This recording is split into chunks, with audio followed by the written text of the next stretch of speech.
Good evening, ladies and gentlemen. Henry Q Wifflebottom here with you again, giving you another helping of literary treats. Tonight we continue on with The Dark Tower by Stephen King. First volume is The Gunslinger. We've read the first 6 chapters. Tonight we're going to read chapter 7, 8, and 9. Chapter 7. He came in the late afternoon of the day naught died, and the wind was whooping it up, pulling away the loose topsoil, sending sheets of grit and uprooted stalks of corn windmilling past. Jubal Kennelly had padlocked the livery, and the few other merchants had shuttered their windows and laid boards across the shutters. The sky was the yellow colour of old cheese, and the clouds flew across it, as if they had seen something horrifying in the desert waste where they had so lately been. The gunslinger's quarry came in a rickety rig with a rippling tarp tied across its bed. There was a big howdy-do of a grin on his face.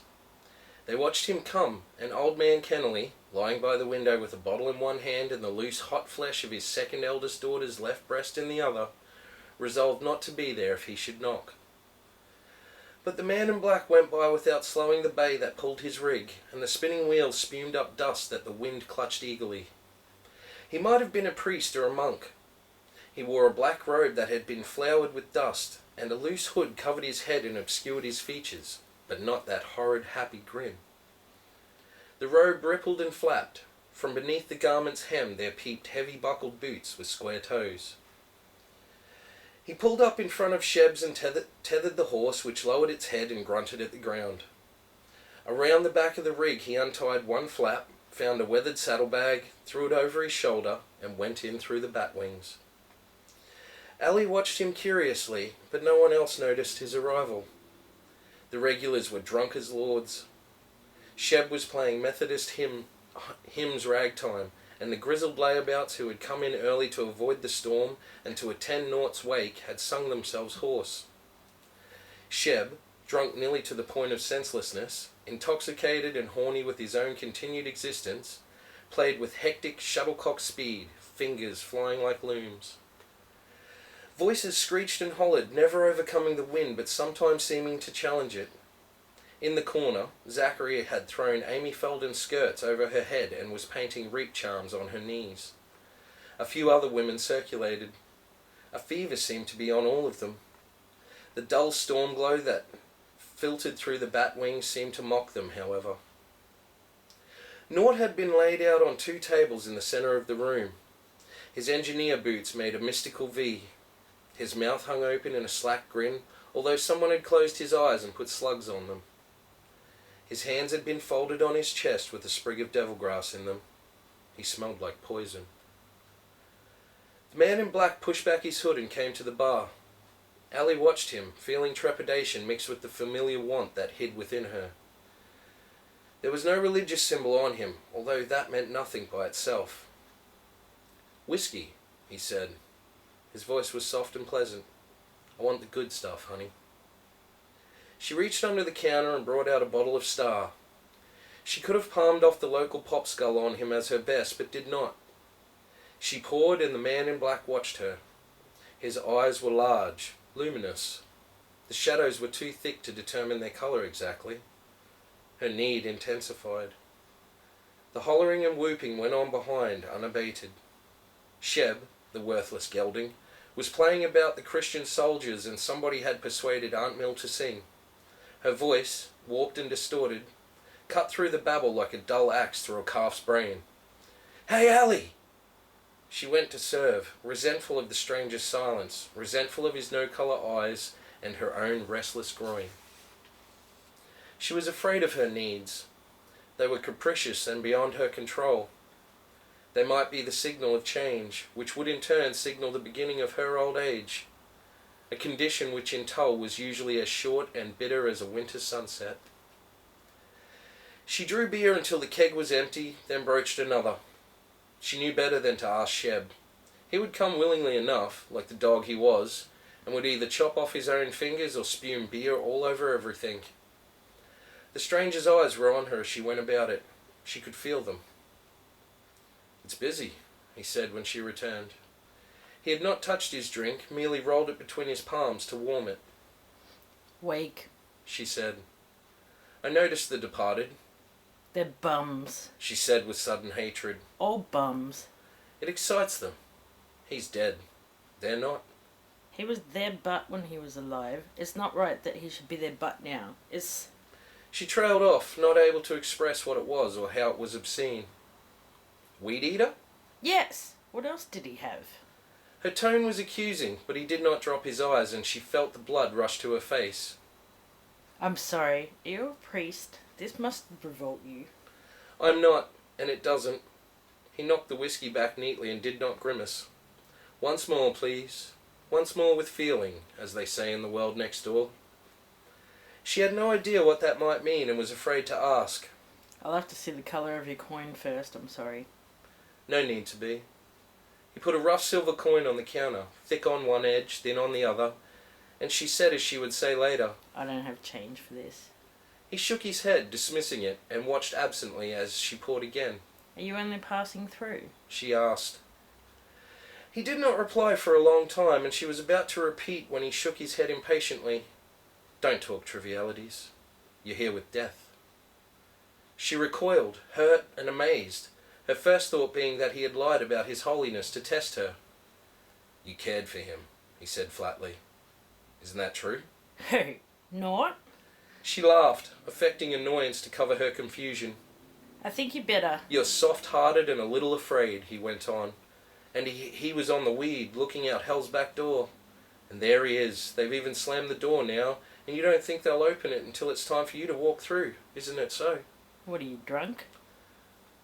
Mr. Norton, he died, the man in black intoned, giving the words a sardonic little twist. Dead as anybody. Dead as you or anybody. Get out of my place. She felt a trembling loathing spring up in her, but the warmth still radiated from her belly. It's all right, he said softly. It's all right. Wait. Just wait. The eyes were blue. She felt suddenly easy in her mind, as if she'd taken a drug. Dead as anybody, he said. Do you see? She nodded dumbly and he laughed aloud. A fine, strong, untainted laugh that swung heads around. He whirled and faced them, suddenly the centre of attention. Aunt Mill faltered and subsided, leaving a cracked high note bleeding on the air. Sheb struck a discord and halted. They looked at the stranger uneasily. Sand rattled against the sides of the building. The silence held, spun itself out. Her breath had clogged in her throat, and she looked down and saw both hands pressed to her belly beneath the bar. They all looked at him, and he looked at them. Then the laugh burst forth again, strong, rich, beyond denial. But there was no urge to laugh along with him. I'll show you a wonder, he cried at them. But they only watched him, like obedient children taken to see a magician in whom they have grown too old to believe. The man in black sprang forward, and Aunt Mill drew away from him. He grinned fiercely and slapped her broad belly. A short, unwitting cackle was forced out of her, and the man in black threw back his head. It's better, isn't it? Aunt Mill cackled again, suddenly broke into sobs, and fled blindly through the doors. The others watched her go silently. The storm was beginning. Shadows followed each other, rising and falling on the white cyclorama of the sky. A man near the piano with a forgotten beer in one hand made a groaning, slobbering sound. The man in black stood over Nort, grinning down at him. The wind howled and shrieked and thrummed. Something large struck the side of the building hard enough to make it shake and then bounced away. One of the men at the bar tore himself free and headed for some quieter locale, moving in great grotesque strides. Thunder racketed the sky with a sound like some god coughing. All right, the man in black grinned. All right, let's get down to it. He began to spit into Nort's face, aiming carefully. The spittle gleamed on the corpse's forehead, purled down the shaven beak of his nose. Under the bar, her hands worked faster. Sheb laughed, loon-like, and hunched over. He began to cough up phlegm, huge and sticky gobs of it, and let fly. The man in black roared approval and pounded him on the back. Sheb grinned, one gold tooth winkling. Some fled. Others gathered in a loose ring around Nort. His face and the dew-lapped rooster wrinkles of his neck and upper chest gleamed with liquid so precious in this dry country. And suddenly the rain of spit stopped as if on signal. There was ragged, heavy breathing. The man in black suddenly lunged across the body, jackknifing over it in a smooth arc. It was pretty, like a flash of water. He caught himself on his hands, sprang to his feet in a twist, grinning, and went over again. One of the watchers forgot himself, began to applaud, and suddenly backed away, eyes cloudy with terror. He slobbered a hand across his mouth and made for the door. Nort twitched the third time the man in black went across. A sound went through the watchers, a grunt, and then they were silent. The man in black threw his head back and howled. His chest moved in a quick, shallow rhythm as he sucked air. He began to go back and forth at a faster clip, pouring over Nort's body like water poured from one glass to another and then back again. The only sound in the room was the tearing rasp of his respiration and the rising pulse of the storm. There came the moment when Nort drew a deep, dry breath. His hands rattled and pounded aimlessly on the table. Sheb screeched and exited. One of the women followed him, her eyes wide and her wimple billowing. The man in black went across once more, twice, thrice. The body on the table was vibrating now, trembling and rapping and twitching like a large yet essentially lifeless doll with some monstrous clockwork hidden deep inside. The smell of rotten excrement and decay billowed up in choking waves. There came a moment when his eyes opened. Allie felt her numb and feelingless feet propelling her backward. She struck the mirror, making it shiver, and blind panic took over. She bolted like a steer. "So here's your wonder," the man in black called after her, panting. "I've given it to you. Now you can sleep easy. Even that isn't irreversible. Although it's so goddamn funny." And he began to laugh again. The sound faded as she raced up the stairs, not stopping until the door to the 3 rooms above the bar was bolted. She began to giggle then, rocking back and forth on her haunches by the door. The sound rose to a keening wail that mixed with the wind. She kept hearing the sound Nord had made when he came back to life. The sound of fists knocking blindly on the lid of a coffin. What thoughts, she wondered, could be left in his reanimated brain? What had he seen while dead? How much did he remember? Would he tell? Were the secrets of the grave waiting downstairs? The most terrible thing about such questions, she reckoned, was that part of you really wanted to ask. Below her, Nort wandered aimlessly out into the storm to pull some weed. The man in black, now the only patron in the bar, perhaps watched him go, perhaps still grinning. When she forced herself to go back down that evening, carrying a lamp in one hand and a heavy stick of stovewood in the other, the man in black was gone, rig and all. But Nort was there, sitting at the table by the door as if he had never been away.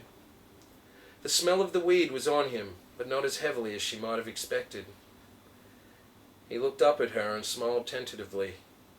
"Hello, Allie." Hello, Nort.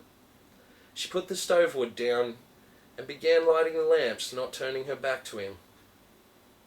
"I've been touched by God," he said presently.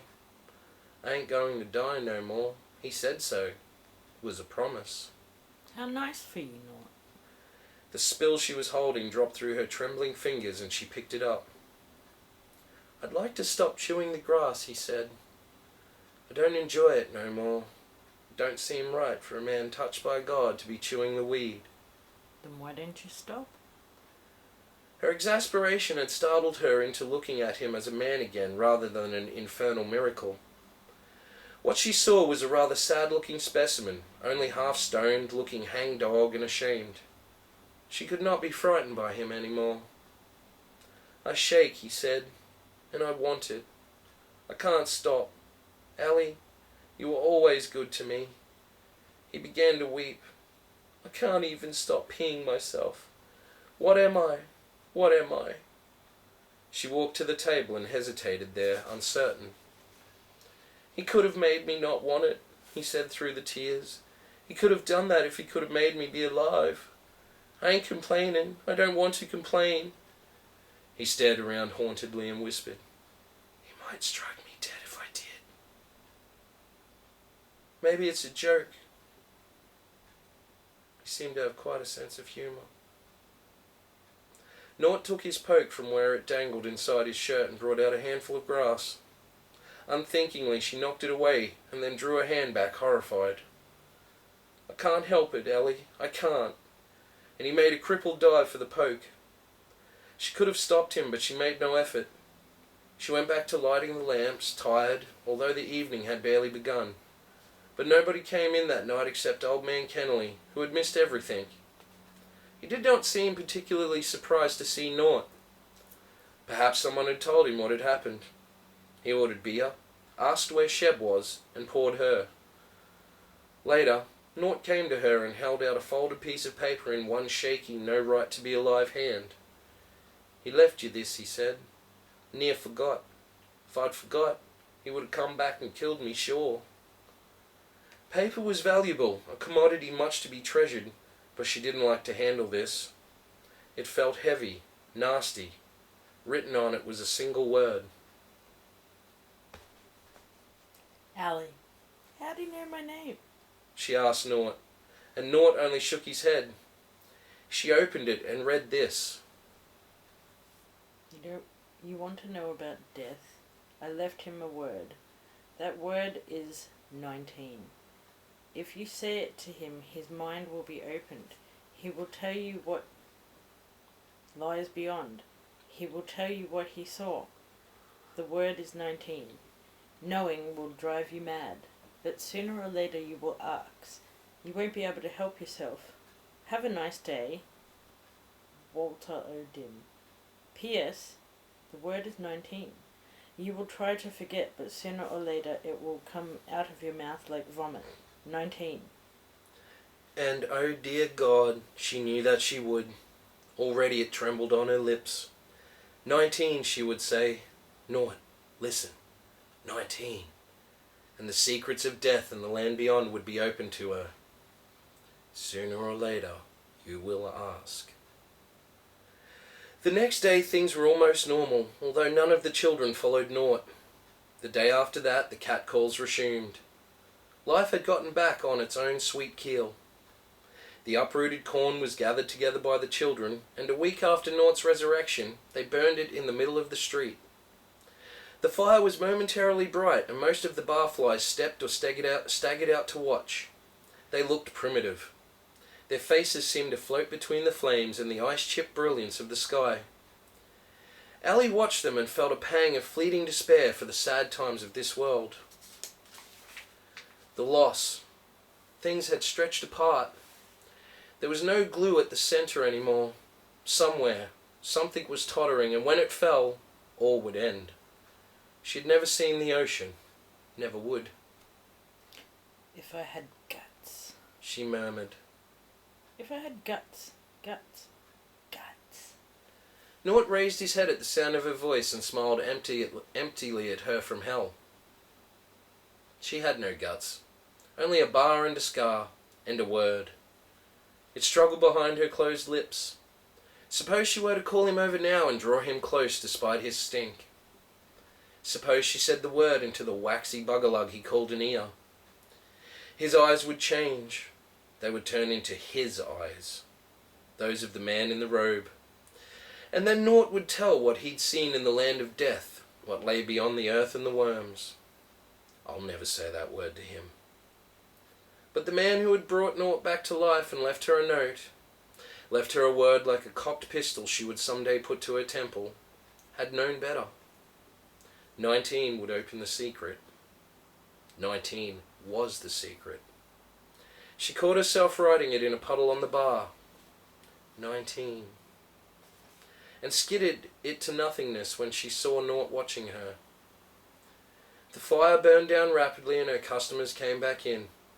She began to dose herself with the Star whiskey, and by midnight she was blackly drunk. Chapter 8. She ceased her narrative, and when he made no immediate comment, she thought at first that the story had put him to sleep. She began to drowse herself when he asked, "That's all?" Yes, that's all. It's very late. He was rolling another cigarette. Don't go getting your tobacco dandruff in my bed. She told him more sharply than she had intended. No. Silence again. The tip of his cigarette winked off and on. You'll be leaving in the morning, she said dully. I should. I think he's left a trap for me here. Just like he left one for you. Do you really think that number would... If you like your sanity, you don't ever want to say that word to naught, the gunslinger said. Put it out of your head. If you can, teach yourself that the number after 18 is 20. That half of 38 is 17. The man who signed himself Walter O'Dim is a lot of things, but a liar isn't one of them. But... When the urge comes and it's strong, come up here and hide under your quilts and say it over and over again.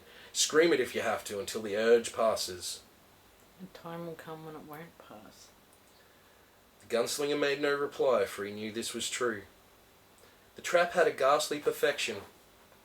If someone told you you'd go to hell if you thought about seeing your mother naked, once when the gunslinger was very young he had been told this very thing, you'd eventually do it. And why? Because you did not want to imagine your mother naked. Because you did not want to go to hell. Because if given a knife and a hand in which to hold it, the mind would eventually eat itself. Not because it wanted to, because it did not want to. Sooner or later, Allie would call Nord over and say the word. Don't go, she said. We'll see. He turned on his side away from her, but she was comforted. He would stay, at least for a little while. She drowsed. On the edge of sleep, she thought again about the way Nord had addressed him in that strange talk. It was the only time she had ever seen her strange new lover express emotion. Even his love-making had been a silent thing, and only at the last had his breathing roughened and then stopped for a second or two. He was like something out of a fairy tale or a myth, a fabulous, dangerous creature. Could he grant wishes? She thought the answer was yes, and that she would have hers. He would stay a while. That was wish enough for a luckless, scarred bitch such as she. Tomorrow was time enough to think of another, or a third. She slept. Chapter 9. In the morning she cooked him grits, which he ate without comment. He shoveled them in without thinking about her, hardly seeing her. He knew he should go. Every minute he sat here, the man in black was further away. Probably out of the hard pan and arroyos and into the desert by now. His path had been undeviatingly southeast, and the gunslinger knew why. Do you have a map? He asked, looking up. Of the town? She laughed. There isn't enough of it to need a map. No. Of what's southeast of here. Her smile faded. The desert. Just the desert. I thought you'd stay for a little while. What's on the other side of the desert? How would I know? Nobody crosses it. Nobody's tried since I was here. She wiped her hands on her apron, got pot holders, and dumped the tub of water she had been heating into the sink, where it splashed and steamed. The clouds all go that way. It's like something sucks them. He got up. Where are you going? She heard the shrill fear in her voice and hated it. To the stable. If anyone knows, the hostler will. He put his hands on her shoulders. The hands were hard, but they were also warm. And to arrange for my mule. If I'm going to be here, he should be taken care of. For when I leave. But not yet. She looked up at him. But you watch that Kennelly. If he doesn't know a thing, he'll make it up. Thank you, Allie. When he left, she turned to the sink, feeling the hot, warm drift of her grateful tears. How long since anyone had thanked her? Someone who mattered. And that's the end of chapter 9. Well, hope you enjoyed tonight's chapters of The Gunslinger by Stephen King. Please leave a like, a comment, please subscribe, tell me I'm terrible, whatever you want. Please look at our other series as well. Dawn Thief by James Barclay. It's part of the Chronicles of the Raven series. The first four chapters are on there. Tonight's music plug is a good Aussie band, Parkway Drive. This album's called Reverence. The first track off it, Wishing Wells, man, heavy as fuck. Brilliant song, and the film clip is fantastic. Whoever thought of that is a fucking genius. So, check that one out. Okay. So, tune in again in the next couple of nights for the next few chapters of Volume 1, The Gunslinger, of Stephen King's The Dark Tower. Hope you enjoyed it, and this is Henry Q Wifflebottom, signing off.